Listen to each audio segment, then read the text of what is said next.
विधानसभा निवडणुकीच्या निकालानंतर मुख्यमंत्री कोण होणार हा एकच प्रश्न प्रत्येकाच्या ओठी असताना सरकार स्थापनेच्या आधीच हिवाळी अधिवेशनाच्या तारखा समोर आल्या आहेत। 16 डिसेंबर ते 24 डिसेंबर मध्ये हिवाळी अधिवेशन होण्याची शक्यता असल्याचं सांगण्यात येत आहे।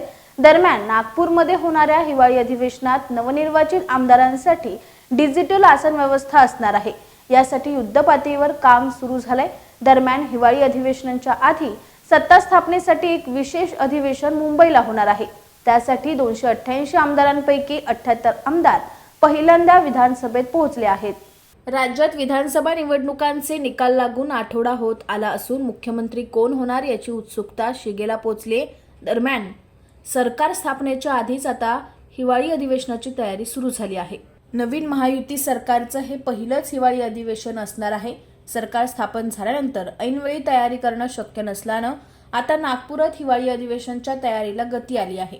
या हिवाळी अधिवेशनात विशेष म्हणजे आमदारांना फायलिंगचं ओझं कमी होणार आहे।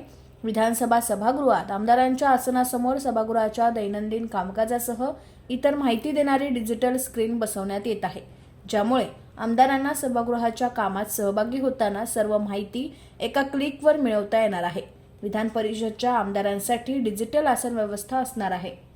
Subscribe now and press the bell icon. Never miss an update.